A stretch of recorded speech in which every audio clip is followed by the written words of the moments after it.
भगवान नारायण नरश्रेष्ठ नर तथा देवी सरस्वती को नमस्कार है। भगवान व्यास जी को नमस्कार है। भगवान श्री कृष्ण के पृथ्वी पर अवतार की दो कहानियाँ पुराण में आती हैं कि एक बार गोलोक में भगवान श्री कृष्ण विरजा देवी के समीप थे। श्री राधा को यह बात ठीक नहीं लगी। जब श्री राधा सखियों सहित वहाँ जाने लगी तब श्री दाम ने उन्हें रोका। इस पर श्री राधा जी ने श्री दाम को शाप दे दिया कि तुम असुर योनि को प्राप्त हो जाओ। तब श्री दामा ने भी श्री राधा को यह शाप दे दिया कि आप भी मानवी योनि में जाएं। इससे श्री दाम और श्री राधा दोनों को ही अच्छा नहीं लगा।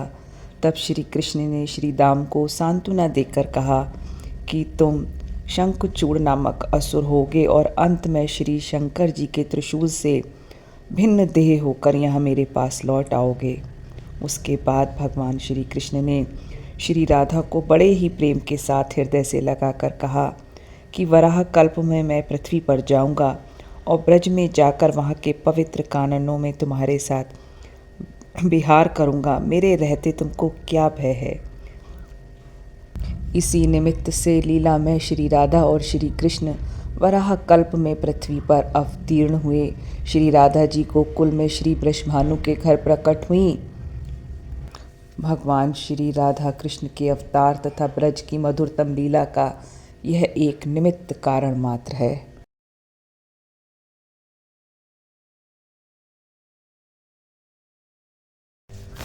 ब्रह्म वैवर्त पुराण में नारद जी श्री नारायण ऋषि से कई प्रश्नों के बारे में पूछते हैं। तो श्री कृष्ण जन्मखंड में श्री नारायण ऋषि नारद जी को बताते हुए कहते हैं कि प्राचीन काल की बात है, वराह कल्प में पृथ्वी असुरों के अधिक भार से आक्रांत हो गई थी। शोक से अत्यंत पीड़ित हो वह ब्रह्मा जी की शरण में गईं। तब वहाँ उन्होंने देखा कि ब्रह्मा जी कृष्ण इस 2 अक्षर के पर ब्रह्म स्वरूप मंत्र का जाप कर रहे थे। आंसू भरे नेत्रों और पुलकित शरीर से वह ब्रह्मा जी की स्तुति तथा रोदन करने लगी। तब पृथ्वी कहने लगी कि मैं दैत्यों के भार से बहुत अधिक पीड़ित हो रही हूँ। अब मुझसे उनका भार सहन नहीं हो रहा है। आप मेरे कष्ट के निवारण का उपाय कीजिए। तब ब्रह्मा जी कहने लगे, वसुधे, तुम्हारे ऊपर जो असुरों का सा आचरण करने वाले राजाओं का भार आ गया है, मैं किसी भी उपाय से उसे अवश्य ही हटाऊंगा। तब उसके बाद ब्रह्मा जी भगवान शंकर के निवास स्थान कैलाश पर्वत पर गए। वे गंगा जी के तट पर अक्षय वट के नीचे बैठे हुए थे। भक्तों पर कष्ट आया सुनकर पार्वती और परमेश्वर शिव को बड़ा ही दुख हुआ। फिर वे दोनों देवेश्वर तुरंत धर्म के घर आए और उनके साथ विचार विमर्श करके वे तीनों श्री हरि के धाम को चल दिए। भगवान के उस परम धाम का नाम बैकुंठ है। बैकुंठ की स्थिति ब्रह्मलोक से 1 करोड़ योजन ऊपर है। वे श्री हरि दिव्य रत्न में अलंकारों से विभूषित हो रत्नमय सिंहासन पर बैठे हुए थे। ब्रह्मा आदि सभी देवों ने भगवान श्री हरि के चरणों में प्रणाम किया और श्रद्धापूर्वक मस्तक झुकाकर बड़ी भक्ति के साथ उनकी स्तुति की। उनके अंगों में रोमांच हो आया। देवताओं की स्तुति सुनकर भगवान श्री हरि ने उनसे कहा कि तुम सब लोग गोलोक को जाओ, पीछे से मैं भी लक्ष्मी के साथ आऊँगा। इतना कहकर श्री हरि उस सभा में चुप हो गए। तब उन सब देवताओं ने उन्हें प्रणाम किया और वहाँ से अद्भुत गोलोक की यात्रा की। वह अगम्य लोक बैकुंठ से 50 करोड़ योजन ऊपर है और भगवान श्री कृष्ण की इच्छा से ही निर्मित है। उन सब की गति मन के समान तीव्र थी। वे सब के सब विरजा के तट पर जा पहुँचे। तब उस तट का दर्शन करके उन देवताओं को बड़ा आश्चर्य हुआ। वहाँ पर बहुमूल्य रत्नों की खानें उनके तटों की शोभा बढ़ाती थीं। वहाँ की छटा आश्चर्य में डाल देती है। वह दृश्य तो विधाता के दृष्टि पथ में आने वाला भी नहीं है। विरजा के किनारे कहीं तो पद्मराग और इंद्रनील मणियों की खानें हैं, कहीं स्यमंतक मणि की, कहीं स्वर्ण मुद्राओं की खानें शोभा पाती हैं। उस परम आश्चर्यजनक तट को देखकर वे देवेश्वर नदी के उस पार गए। वहां जाने पर उन्हें पर्वतों में श्रेष्ठ शतशृंग दिखाई दिया, जो अपनी शोभा से मन को मोह लेता था। दिव्य पारिजात वृक्षों की वनमालाएं उसकी शोभा बढ़ा रही थीं। उसके ऊपर की चौरस भूमि 50 करोड़ योजन विस्तृत थी। वह पर्वत चारदीवारी की भांति गोलोक के चारों ओर फैला हुआ था। उसी के शिखर पर उत्तम गोलाकार रासमंडल है, जिसका विस्तार 10 योजन है। वह रासमंडल सुगंधित पुष्पों से भरे हुए सहस्त्रों उद्यानों से, बगीचों से सुशोभित है। वहाँ पर करोड़ों गोप कुमारियाँ, गोप किशोरियों के समूह हैं। वे बड़े सुंदर रत्नों से बने हुए आभूषणों से विभूषित हैं।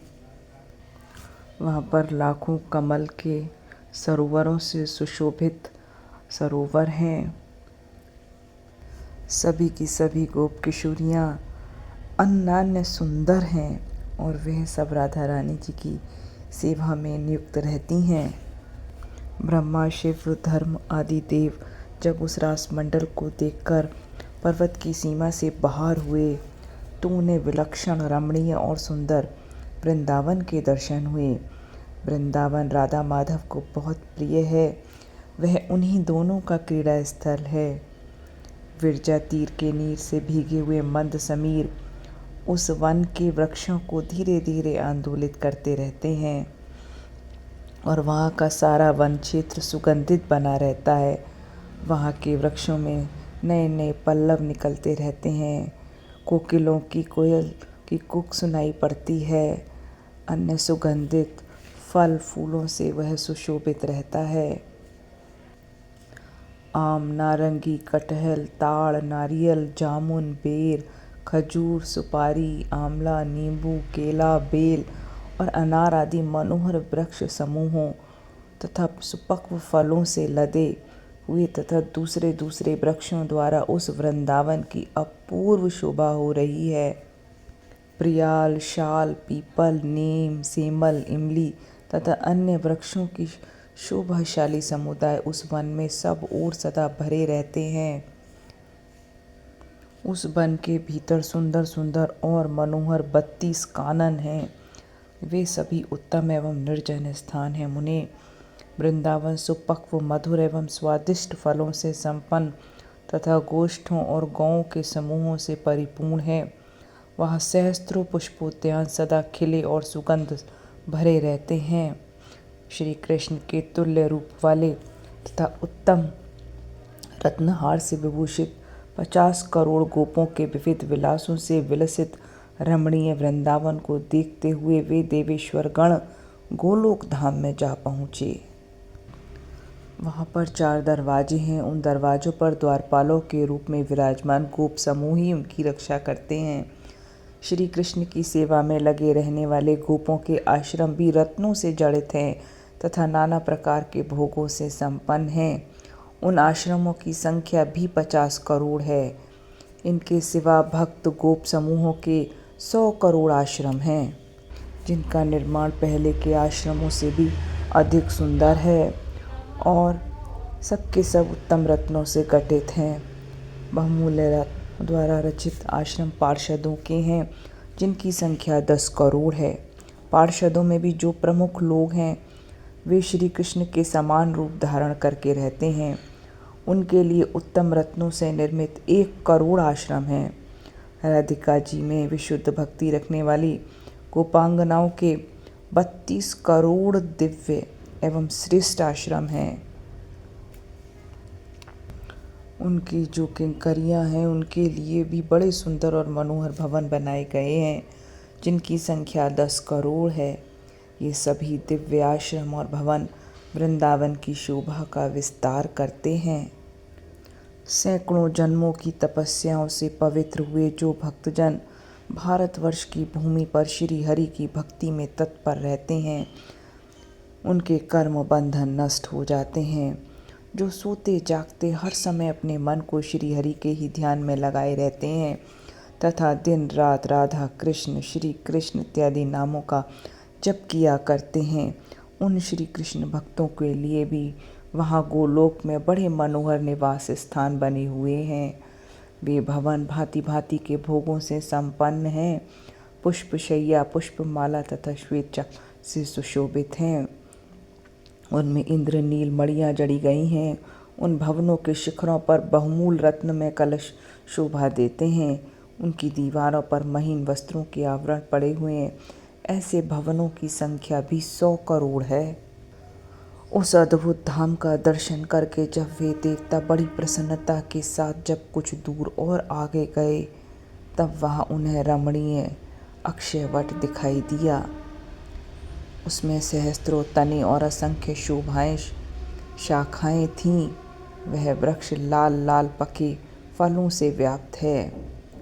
उस वृक्ष के नीचे बहुत से गोप शिशु दृष्टिगोचर हुए, जिनका रूप श्री कृष्ण के ही समान था तथा खेल कूद में लगे हुए थे। वे सभी रत्नमय आभूषणों से विभूषित थे। देवेश्वरों ने वहाँ पर उन सब के दर्शन किए। वे सभी श्री हरि के श्रेष्ठ पार्षद थे। फिर वहाँ से थोड़ी ही दूर पर उन्हें एक मनोहर राजमार्ग दिखाई दिया। वेदियाँ उस राजमार्ग के उभय पार्श्व को सुशोभित कर रही थीं। दोनों ओर विश्राम मंडप शोभा पाते थे। उस मार्ग पर चंदन, अगरू, कस्तूरी और कुमकुम के द्रव्य से मिश्रित जल का छिड़काव किया गया था। पल्लव, लाजा, फल, पुष्प, दूर्वा तथा सूक्ष्म सूत्र में गुथे हुए चंदन पल्लवों की वंदन बार से युक्त कदली स्तंभों के समूह उस राजमार्ग की शोभा बढ़ाते थे। क्रीड़ा में तत्पर हुई झुंड की झुंड गोपिकाएं उस मार्ग को घेरे हुए खड़ी थीं। और भी अधिक मनोरम प्रदेशों का दर्शन करके जब ब्रह्मा जी, शिव, धर्म और अन्य देवता वहाँ से आगे बढ़ने को उद्यत हुए, वे जल्दी जल्दी कुछ दूर तक गए। तब वहाँ उन्हें रासेश्वरी श्री राधा जी का आश्रम दिखाई दिया। श्री कृष्ण प्राणाधिका राधिका का वह निवास स्थान बड़ा ही सुंदर बनाया गया था। रमणीय द्रव्यों के कारण उसकी मनोहरता बहुत बढ़ गई थी। वहाँ का सब कुछ सबके लिए अनिर्वचनीय था, उसका वर्णन ही नहीं किया जा सकता था। बड़े से बड़े विद्वान भी उस स्थान का सम्यक वर्णन नहीं कर सके हैं। वह मनोहर आश्रम गोलाकार बना है। उसका विस्तार 12 कोस का है। उसमें 100 मंदिर बने हुए हैं। वह आश्रम दिव्य रत्नों के तेज से जगमगाता रहता है। कल्प वृक्ष उस आश्रम को सब ओर से घिरे हुए हैं। उसके भीतर सैकड़ों पुष्पोद्यान शोभा पाते हैं। उसमें 7 दरवाजे हैं। उन दरवाजों में विचित्र रत्न जड़े गए हैं। नाना प्रकार के चित्र बने हुए हैं। इन 7 द्वारों को पार करने पर वह आश्रम 16 द्वारों से युक्त है। देवताओं ने देखा कि उसकी 4 दीवारी सहस्त्र धनुष ऊंची है। उसे देखकर देवताओं को बड़ा ही आश्चर्य हुआ। वे उसकी परिक्रमा करते हुए बड़ी प्रसन्नता के साथ कुछ दूर और आगे गए। सामने चलते हुए वे इतने आगे बढ़ गए कि वह आश्रम उनसे पीछे हो गया। मुनि तदंतर उन्होंने गोपों और गोपिकाओं के उत्तम आश्रम देखे की संख्या 100 करोड़ है। इस प्रकार सब ओर गोपों और गोपिकाओं के संपूर्ण आश्रम को तथा अन्य नए नए रमणीय स्थलों को देखते देखते उन देवेश्वरों ने समस्त गोलोक का निरीक्षण किया। वह सब देखकर उनके शरीर में रोमांच आया। फिर वही उन्हें शतशृंग पर्वत, रम्य वृंदावन और उसके बाहर विरजा नदी दिखाई दी। विरजा नदी के बाद देवताओं ने सब कुछ सोना ही देखा। वह अद्भुत गोलोक उत्तम रत्नों से निर्मित तथा वायु के आधार पर स्थित था। श्री राधिका जी की आज्ञा का अनुसरण करते हुए परमेश्वर श्री कृष्ण की इच्छा से उसका निर्माण हुआ है। वह केवल मंगल का धाम है और सहस्त्रों सरोवरों से सुशोभित है। मुनि देवताओं ने वहाँ पर अत्यंत मनोहर नृत्य तथा सुंदर ताल से युक्त रमणीय संगीत देखा, जहाँ श्री राधा कृष्ण के गुणों का अनुवाद हो रहा था। उस अमृतमय गीत को सुनते ही वे देवता मूर्छित से हो गए। फिर मन ही मन श्री कृष्ण का चिंतन कर वे स्थान स्थान पर परम आश्चर्य में मनोहर दृश्य देखे। नाना प्रकार के वेश धारण किए हुए गोपिकाएं उनके दृष्टिपथ में आईं। कोई मृदंग बजा रही थी, कोई वीणा वादन कर रही थी, किन्हीं के हाथों में यंत्र वाद्य शोभा पा रहे थे, किन्हीं के माथे पर जल से भरे खड़े थे। नारद कुछ दूर और आगे जाने पर उन्होंने बहुत से आश्रम देखे जो राधा की प्रधान सखियों के आवास स्थान थे। वे रूप, गुण, वेश, यौवन, सौभाग्य और अवस्था में एक दूसरे के समान थीं। श्री राधा की समवयस्का सखियाँ 33 गोपियाँ हैं जिनकी वेशभूषा अनिर्वचनीय है।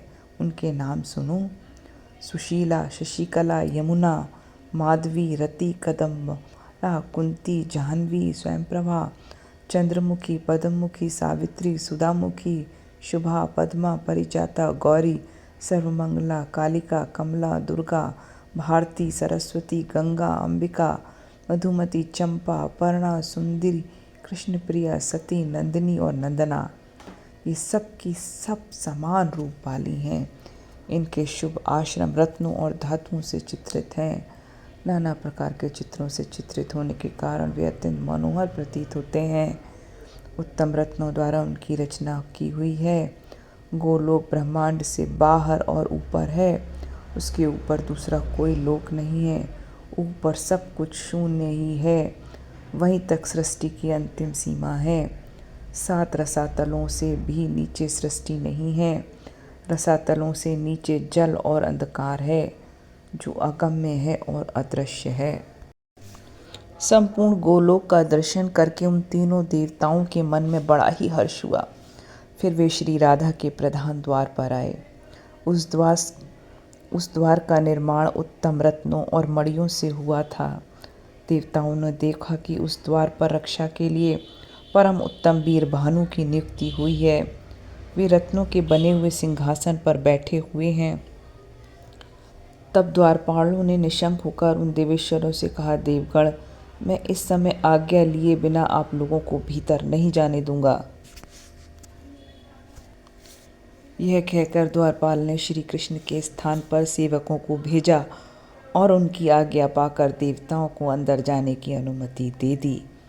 उससे पूछकर वे तीनों देवता दूसरे उत्तम द्वार पर गए, जो पहले से अधिक विचित्र, सुंदर और मनोहर था। नारद उस द्वार पर नियुक्त हुए चंद्रभानु नामक द्वारपाल दिखाई दिए। उनकी अवस्था किशोर थी। वे सोने का बेंत हाथ में लिए रत्न में आभूषणों से विभूषित हो सिंहासन पर विराजमान थे। रत्न में सिंहासन पर 5 लाख गोपों का समूह उनकी शोभा बढ़ा रहा था। उनसे पूछकर देवता लोग तीसरे उत्तम द्वार पर गए, जो दूसरे से भी अधिक सुंदर, विचित्र तथा मणियों के तेज से प्रकाशित था। वहाँ द्वार की रक्षा में सूर्य भानु नामक द्वारपाल दिखाई दिए, जो 2 भुजाओं से युक्त मुरलीधारी किशोर श्याम एवं सुंदर थे। सूर्य भानु श्री राधा और श्री कृष्ण के परम प्रिय एवं श्रेष्ठ सेवक थे। वे सम्राट की भांति 9 लाख गोपों से घिरे रहते थे।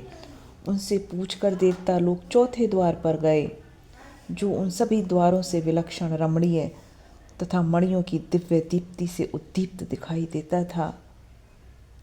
उसकी रक्षा के लिए ब्रजराज वसु भानु नियुक्त थे। देवता लोग उनसे मिले। वे किशोर अवस्था के सुंदर एवं श्रेष्ठ पुरुष थे। पके बिंब फल के समान मंद मंद मुस्कान से वे अत्यंत मनोहर दिखाई देते थे। अब देवता लोग उनसे भी पूछकर 5वें द्वार पर गए। वहाँ हीरे की दीवारों पर अंकित विचित्र चित्रों से अत्यंत प्रकाशमान दिखाई देता था। वहाँ देव भानु नामक द्वारपाल मिले। जो मनोहर सिंहासन पर आसीन थे। सम्राटों के समान 10 लाख प्रजा उनके साथ थी। हाथ में बेंत धारण करने वाले द्वारपाल देवभानु से पूछकर देवता लोग आगे बढ़े। सामने छठा द्वार था। उसकी विलक्षण शोभा थी। चित्रों की श्रेणियों से वह द्वार उद्भासित हो रहा था। वे नाना प्रकार के अलंकारों की शोभा से संपन्न थे। उनके साथ 10 लाख प्रजाएं थीं। उनकी आज्ञा लेकर देवता लोग तुरंत ही 7वें द्वार पर जा पहुँचे। वह द्वारपाल के पद पर श्री हरि के परम प्रिय रत्न भानु नियुक्त थे। वे पुष्पों की माला से सुशोभित थे। 12 लाख गोप आज्ञा के अधीन रहकर राजाधिराज की भांति उनकी शोभा बढ़ाते थे। वे रत्नमय सिंहासन पर विराजमान थे। वे तीनों देवेश्वर उनसे बातचीत करके 8वें द्वार पर गए। वह पूर्वोक्त 7 द्वारों से विलक्षण था। वहाँ उन्होंने सुपार्श्व नामक मनोहर द्वारपाल को देखा, जो मंद मुस्कुराहट के साथ बड़े सुंदर दिखाई देते थे। वे समस्त अलंकारों की शोभा से संपन्न थे। रत्न में दंड धारण करते थे और उनके साथ 12 लाख गोप थे। अरे बाप रे! उनसे अनुमति मिलने पर वे देवता शीघ्र 9वें अभीष्ट द्वार पर गए। वहाँ सुंदर आकार वाले सुबल नामक द्वारपाल दृष्टिगोचर हुए। उनके साथ भी 12 लाख ब्रजवासी थे। दंडबलधारी सुबल से पूछकर देवताओं ने तत्काल दूसरे द्वार को प्रस्थान किया। 10वें द्वार को देखकर देवताओं को बड़ा ही विस्मय हुआ। मुने, वहाँ का सब कुछ अनिर्वचनीय, अदृश्य और अद्भुत था। वैसा दृश्य तो कभी देखने और सुनने में भी नहीं आया था। वहाँ सुंदर सुदामा नामक गोप द्वारपाल के पद पर प्रतिष्ठित थे। सुदामा का रूप श्री कृष्ण के समान ही मनोहर और अवर्णनीय था। उनके साथ 20 लाख गोपों का समूह रहता था। अब तो दंडधारी सुदामा का दर्शन मात्र करके देवता लोग दूसरे द्वार पर चले गए। वह द्वार बड़ा ही अद्भुत था। वहाँ के द्वारपाल ब्रजराज श्री दामा थे, जिन्हें राधिका जी अपने पुत्र के समान मानती थीं। वे पीताम्बर से विभूषित थे। अमूल्य रत्न भरण उनकी शोभा बढ़ाते थे। उनका रूप बड़ा ही मनोहर था। वे अपने कपूरों के योग्य कानों में रत्न में कुंडल धारण करके प्रकाशित हो रहे थे। प्रफुल्ल मालती पुष्प की मालाओं से उनके सारे अंग विभूषित थे। करोड़ों गोपों से घिरे होने के कारण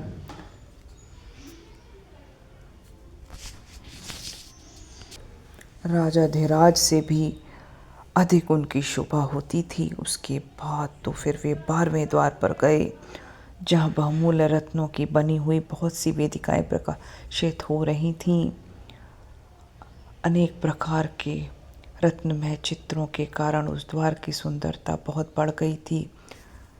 उन्होंने देखा, देवताओं ने, कि 12वें द्वार की रक्षा में सुंदरी गोपांगनाएं नियुक्त हुई हैं। वे सब की सब रूप यौवन से संपन्न, रत्न भरणों से विभूषित, पीताम्बर धारिणी तथा बंधे हुए केश कलाप के भार से सुशोभित थीं। उनके सारे अंग सुगंधित मालती की मालाओं से अलंकृत थे। रत्नों के बने हुए कंगन, बाजूबंद तथा नुपुर उन अंगों की शोभा बढ़ाते थे। वे चंदन, अगरू, कस्तूरी और कुमकुम के द्रव्य से अपना श्रृंगार किए हुए थीं। वहाँ 100 कोटि गोपी में एक श्रेष्ठ गोपी थी।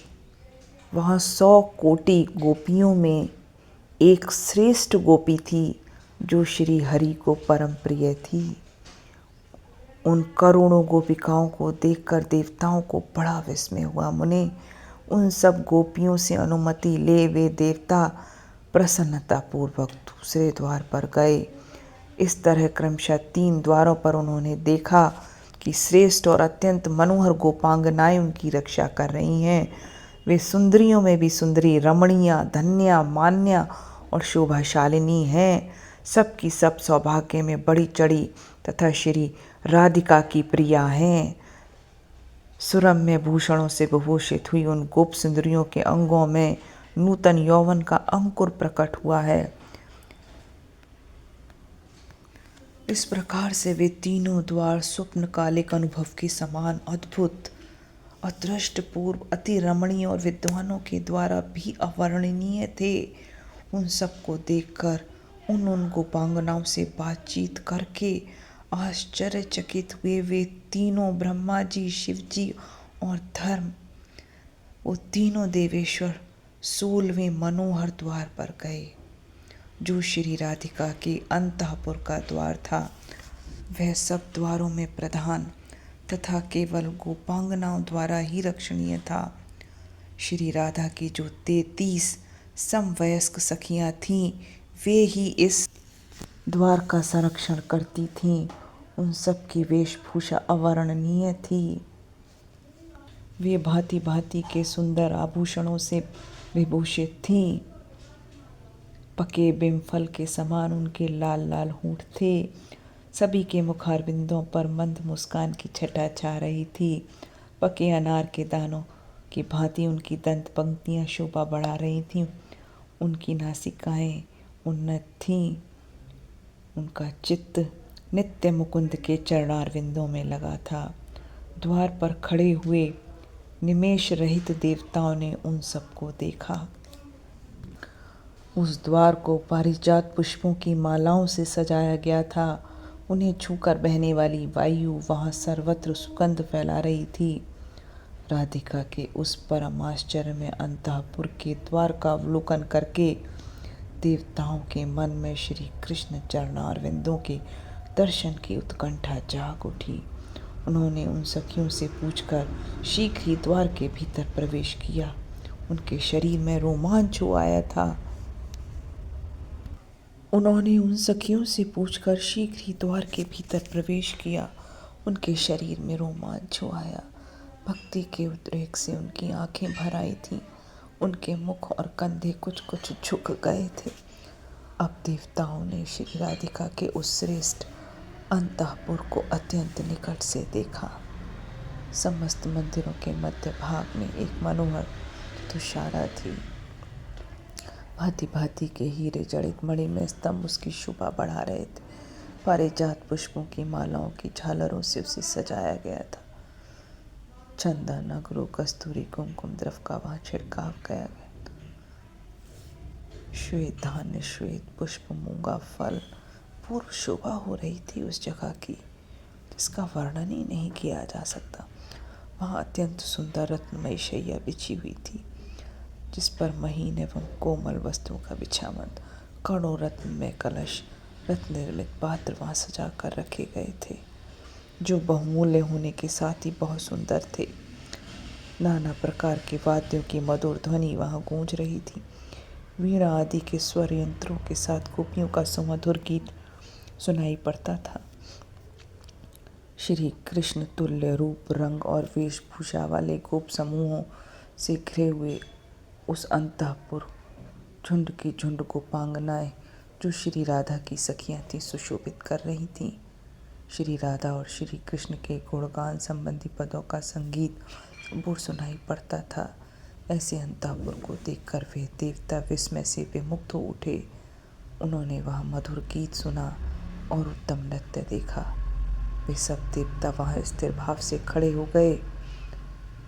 उन देवेश्वरों को वहां रमणीय रत्न सिंहासन दिखाई दिया। और से मंडलाकार दिखाई देता था। विचित्र रत्न में हीरे सब जड़े हुए थे वहां पर। वहां उनको एक अत्यंत अद्भुत और आश्चर्य में तेज पुंज दिखाई दिया, जो करोड़ों सूर्यों के समान प्रकाशमान था। फैला हुआ था सबके तेज को छीन लेने वाला वह प्रकाश पुंज संपूर्ण आश्रम को व्याप्त करके दैदीप्यमान था। वह सर्वत्र व्यापक, सबका बीज तथा सबके नेत्रों को अवरुद्ध कर देने वाला था। उस तेज स्वरूप को देखकर वे देवता ध्यानमग्न हो गए और भक्ति भाव से मस्तक एवं कंधे झुकाकर बड़ी श्रद्धा के साथ उसको प्रणाम करने लगे। उस समय परमानंद की प्राप्ति से उनके नेत्रों में आंसू भर आए और सारे अंग पुलकित हो गए थे। वे ऐसे जान पड़ते थे मानो उनके अभीष्ट मनोरथ पूर्ण हो गए हों। उन तेज स्वरूप परमेश्वर को नमस्कार करके वे तीनों देवेश्वर उठ खड़े हो गए। ध्यान करते हुए उस तेज के सामने आए। ध्यान करते करते जगत दृष्टा ब्रह्मा के दोनों हाथ जुड़ गए। नारद, उन्होंने शिव को दाहिने और धर्म को बाएं कर लिया। वे भक्ति के उद्देश्य से चित्त को ध्यान करके उन परात्पर गुणातीत परमात्मा जगदीश्वर श्री कृष्ण की स्तुति करने लगे। फिर उन देवताओं ने उस तेजो राशि के मध्य भाग में एक कमनीय शरीर को देखा जो श्याम कांति से युक्त परम मनोहर था। उसके मुख पर मंद मंद मुस्कान छा रही थी। वो चित्त को मोह लेने वाला था। वह शुभ दृष्टि से देखता और भक्तों पर अनुग्रह करने के लिए कातर जान पड़ता था।